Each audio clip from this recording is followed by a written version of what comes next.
My 8 years of Jesuit education have instilled in me the belief that everyone has a story. I have been continuously shown examples of individuals whose commitment to seeking justice has led to incredible social change while at the same time caused them challenges of various degrees. Jean Donovan, Gandhi, Saul Alinsky, Cesar Chavez, Dorothy Day, and St. Ignatius of Loyola have all been inspirational to me at some point along my academic journey. However, my motivation for pursuing a career aimed at promoting social justice stems more from just the stories I read about in the classroom. My work at Tennyson Center and Family Tree's Women in Crisis Domestic Violence Shelter has introduced me to countless ordinary individuals whose stories of suffering and struggles are extraordinary. It is these survivors that have inspired me to work for victims advocacy.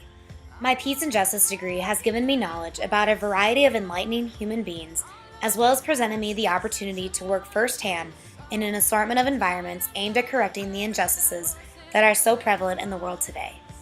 I was 16 when I began working at Tennyson Center for Children. Tennyson is a school and temporary housing residence for abused and neglected children. My work started in the classroom and eventually led to me coordinating an after-school reading program for some of the children. The kids I worked with at the site taught me how unique every person's situation could be. It was heartbreaking to me that a child as young as 5 could have endured some of the pain, loss, and hardships that some of these children had experienced in their short lives. I remember my interactions with Anthony, an abused 7-year-old whose foster mother died of a drug overdose in the time that I was working with him. I have never felt as sad for another person as I felt for Anthony that morning I heard about his mom.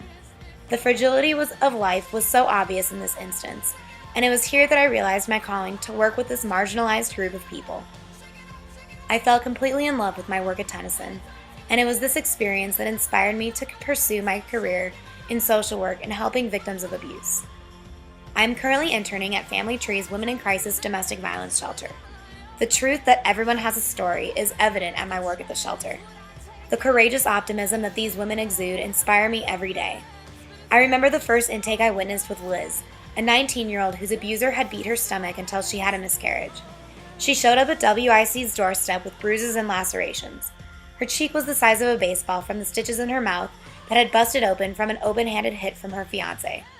I recently worked with Maria, an undocumented immigrant who had gathered the courage to leave her ongoing abuse. Maria fled without any money, without receiving any support from family or friends, and with the pressure of knowing she had 2 young children to provide for.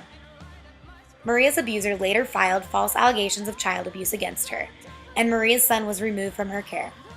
Despite her ongoing struggles, Maria managed to find the courage to fight for her family and is currently in the process of regaining custody for her young son. Gandhi, Chavez, Donovan, these are all remarkable stories that prove how powerful the human spirit can be. But I have discovered in my time here at Regis that it is not just these extraordinary people who are fighters. Ordinary people, like the survivors I work with at the shelter, strive to overcome incredible challenges every day. I am constantly amazed at the amount of pain a person can inflict on another human being. My work reminds me of the unavoidable hardships that come along with life. Yet I have witnessed time and time again the inherent resilience and strength that is present in even the darkest of situations. Everyone has a story, and it is this that keeps me passionate and motivated to continue advocating for victims of injustice. These people are my true heroes.